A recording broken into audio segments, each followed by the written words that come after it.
Yo, if you've ever found yourself whisper yelling through clenched teeth while praying your neighbors don't call someone, this one's for you. This episode is not a breakdown, it's a bounce back. And we're talking post meltdown shame, those mental reruns that start with I should have and end with I'm the worst mom ever. Spoiler alert, you're not. So go ahead, hit play. Let's laugh a little, maybe even cry if we need to, and remind ourselves we're not failing. We're just parenting on hard mode.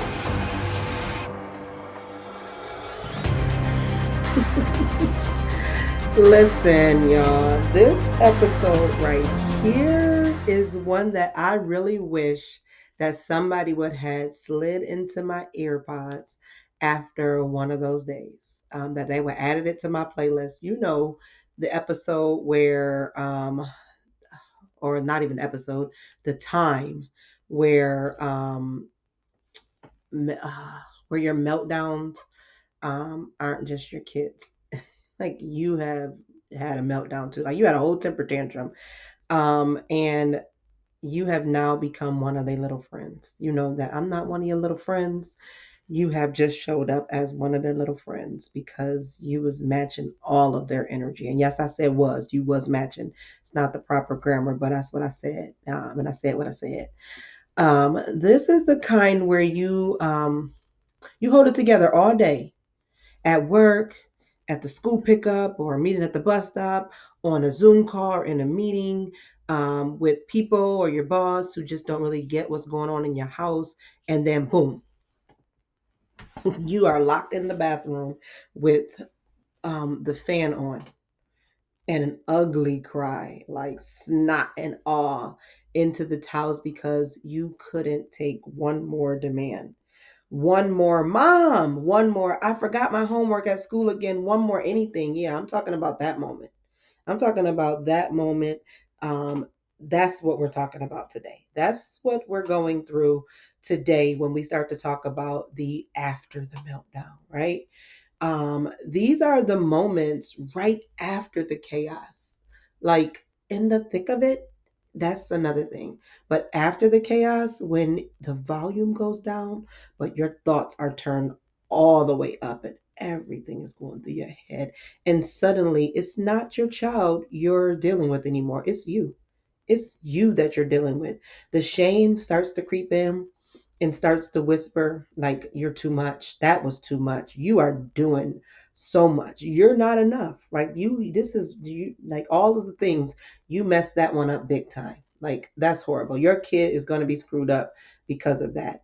And girl, let me tell you, the shame is loud. Like you heard, you went through it like that noise, that chaos. There's a time I was just trying to get my kid to the bus stop. Like, I just need you to get on the bus and go to school. But there was so much stuff going on with her and all of the things that was happening about. It was just a lot, and it was a whole meltdown, and I was stressed out and frustrated and struggling and doing all the things. And then afterwards, like I'm getting back home and all of the things are replaying in my head like how dare you, like what kind of mom are you, like all of those things. So that shame is loud, and I swear it is like it has surround Dolby sound, full speaker system, like back in the day when your parents got a new stereo system or you went over to a friend's house and that was the first sign of people having speakers in the wall or speakers hanging up around the room and it was sound everywhere. It doesn't even whisper sometimes. It just yells loud, so loud that it overpowers any of your thoughts. And I want to just really just take this moment to have a reality check. Like we're going to say it out loud and say it loud, louder than the shame that plays in our head after the chaos. Let's stop pretending like these ADHD meltdowns are just about our child because they're not. Like the moment that they go through, we go through that with them and then we go through our moment afterwards, right?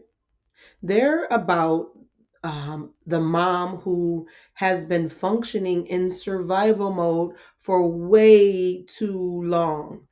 I'm talking about us moms who can go from a parent teacher conference or an IEP 504 meeting to a meltdown, cleanup to dinner to bedtime without even have taken a breath or even peed. And somehow we still are expected to show up, be calm, be gentle, be regulated, like uh like we got a therapist at our house and a live-in chef, and so we don't have all of these other things that we're doing and we have to take care of. Girl, bye. That ain't it.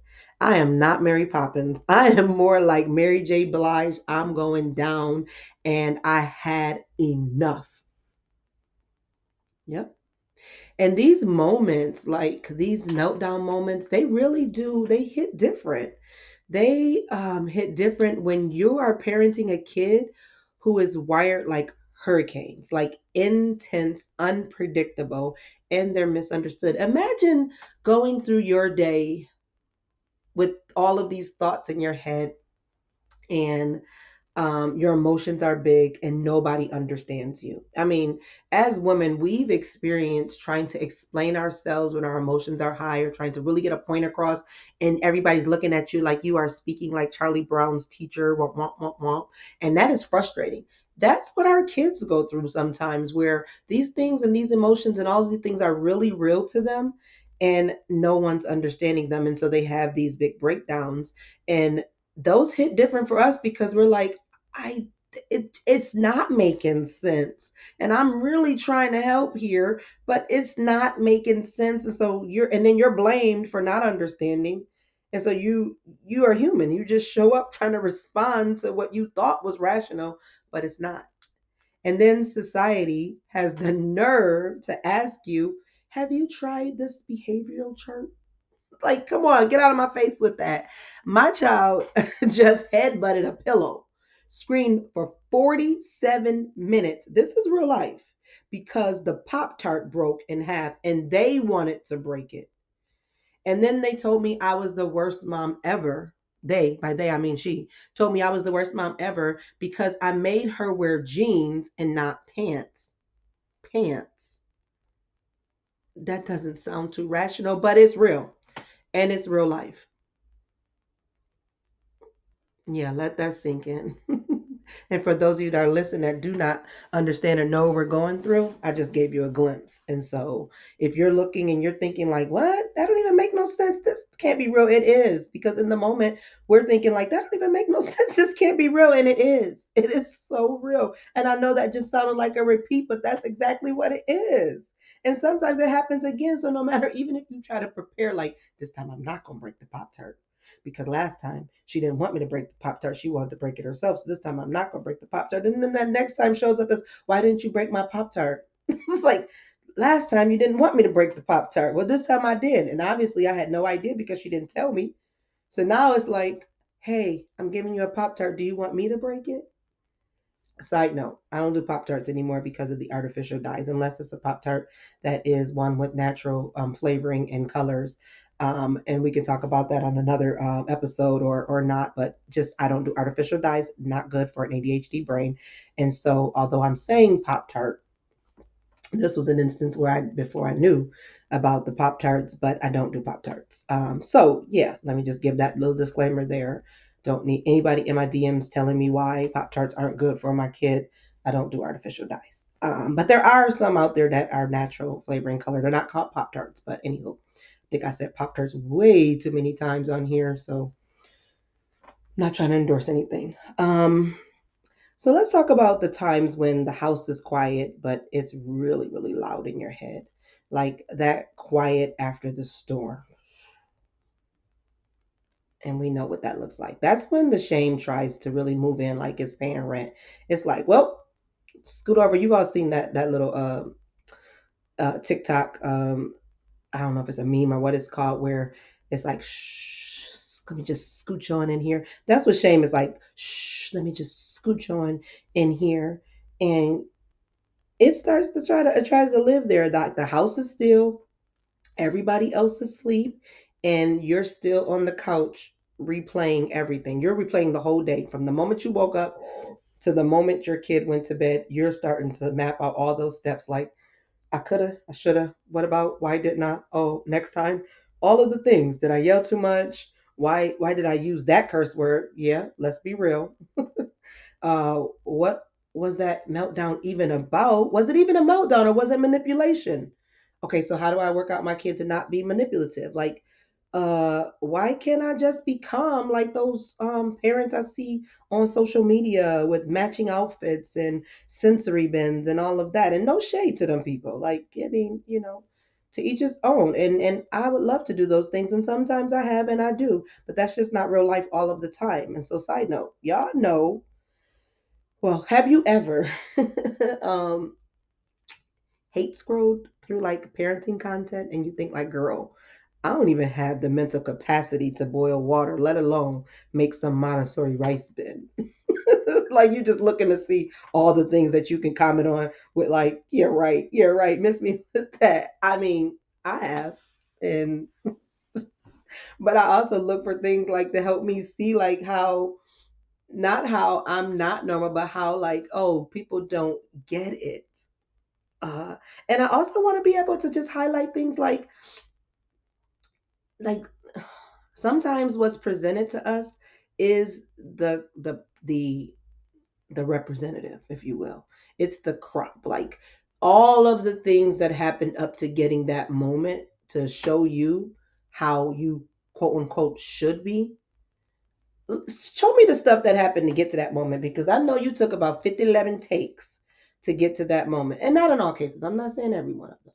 But sometimes just to get my kid to take a picture with me and smile, we've snapped about 22 to 48 photos because of all of the things. I'm like, I'm just trying to get a nice picture so that I can present you guys happy. But what was going on in the background may not have been so. And that's not always the case. Lots of times we have happy moments, but I'm just saying, like what you see out there on social media may not be the whole picture.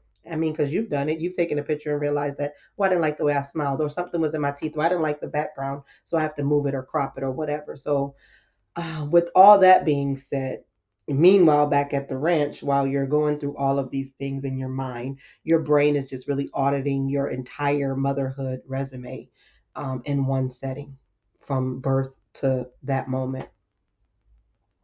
And so when I started to think about that, I had to really just sit with it and think like, okay, these things are real. These things happen, and I know there's purpose in our existence, and there's purpose in situations. And I'm a big believer of when something happens that feels misaligned, then that's helping me to see the gap, and I need to realize like how do I close that gap? Like what are some of the things I do to be able to close that gap or at least shrink it, and help me to recognize how I need to show up well.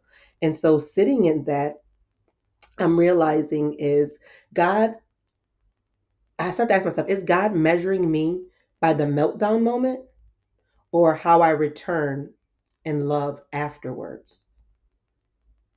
Because then again, I'm reminded back to the scripture I gave before, Romans 8 and 1. Therefore, there is now no condemnation for those who are in Christ Jesus.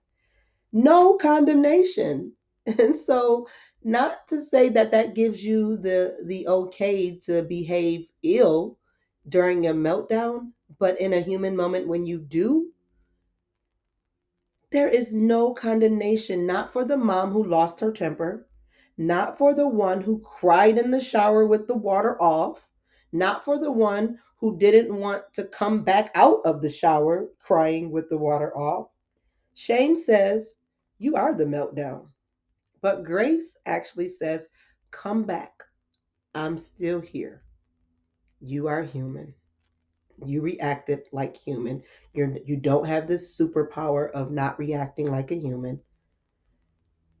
This isn't about a gentle parent moment all the time, us being a gentle parent all the time. That's not what this is about.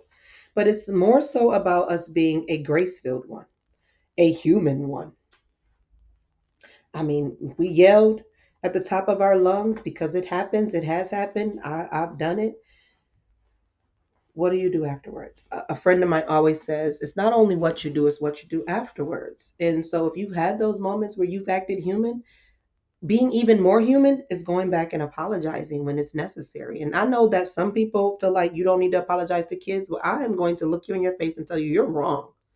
Like children are people too. And I am a firm believer of treating people like human. When I was in the classroom, I always told my students and my own children, I have two grown-ups, that before you're anything else, you are a person. Yes, you are my child. You are a student. You are a brother or a sister. You are, a friend, but you're human first. And so being able to show my children the human side is very important. And I have not always, let me just make sure I'm not on nobody's high horse. I have not always apologized. Sometimes I was like, I think I am right. Shoot, I'm not apologizing for that. Like, you was wrong, I was right. Now I may have been right in my parental um request or demands, like you will have chores. I may have been right in that, but I may not have been right in how I approach the situation.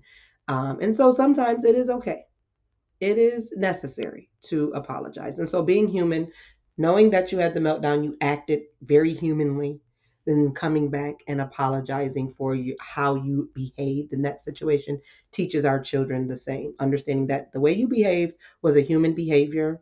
But then what do you do after? Give me another human behavior, which is apologizing. And that's what grace is. That's what love is. And so God is not grading us. He is guiding us. And sometimes he allows those moments to happen so that that guiding can be there and we can be able to see where there needs to be grace, where there needs to be correction. Because that's like if the teacher gave you homework or gave you something to do, writing a paper or something, and gave it back to you and said everything's fine, but it was full of grammar errors. And you would have went about your day thinking everything is fine and continue writing like that and continue doing that. But if she marked it up with a bunch of red marks and said, here's where you missed a comma, here's where you had a sentence run on, or whatever, now you've identified those. And I think that's what God does for us. He gives us our paper back, not grading us to say we're wrong, but guiding us to say, hey, here's what we need to be able to identify some missing areas for correction. And we've all loved those teachers that were able to give our paper back where we can make those corrections before receiving a final grade. And so even when we are flat out done like a pancake, God is still guiding us. Is still guiding us. So I want to be able to give you a tool for your comeback. And this is something that I use. This is what I do when that shame is waving the flag, like over here, where it starts to build and it's starting to be really, really loud. I have to remember to do some of these things, and you may have to, rewind this and come back to this episode so that you can adopt this. I'm a firm believer that a habit becomes a way of life, and this could become one of your habits that develops your way of life. Not to fix the meltdown. I'm gonna get me wrong. We're not talking about meltdowns ain't going to ever happen again, and not to fix you to say that you're never going to respond in a human way during a meltdown or during a parenting ADHD crisis moment. But here's what I do. First, I remind myself out loud, I say, my child's behavior is not my failure. Like, people have put on us that because your child's behaving like this, you did something wrong. I say, my child's behavior is not my failure.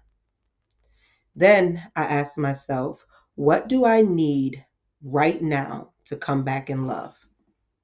What do I need right now to come back in love? Like, and then sometimes I might just say, what do I need right now? And that triggers me to know, like, how am I going to respond to this afterwards in love? And honestly, sometimes it's chocolate, and sometimes it's Jesus and chocolate. Then the next thing I do is I reflect. What would I tell another mom who is feeling like this? If this were another mom coming to me with this moment, what would I tell that mom? And then I take that advice. I say that to myself. Whatever I would say to another mom, I just say it to myself because that's good stuff right there. Because let me tell you, we are so kind to other people, but we're so cruel to ourselves. So I have to take myself out of myself, look at myself, and give myself advice. What would I say to the next mom? I need to say that to me. And sometimes I cry and I say, Lord, help me try this again tomorrow. Because today wasn't it.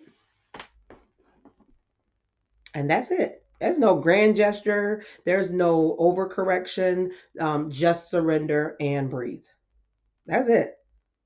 And that's easy enough to remember because that's just being real. Like, you're human.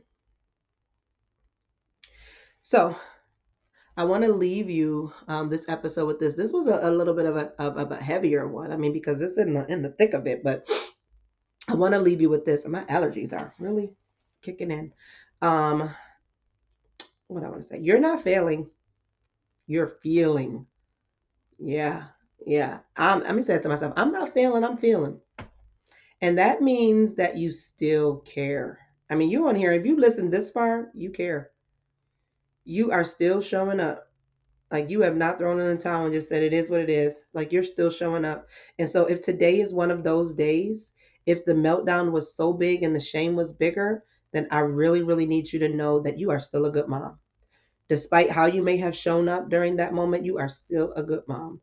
Don't let that quiet moment after the storm be the place where shame sets up shop and starts to formulate your identity of being some bad person or bad parent. Let it definitely be the place where grace meets you with a blanket, a prayer, and a piece of chocolate, and a chance to just try again. Let that be that paper give back from your teacher to say, here's where we missed the mark some, and here's where we can go ahead and make some corrections, and accept that, and then start to adapt to that. You're doing great. And here's the last thing that I really need you to know. Don't gatekeep this information. What's gatekeeping? Girl, I had to learn that myself. Don't hold this to yourself.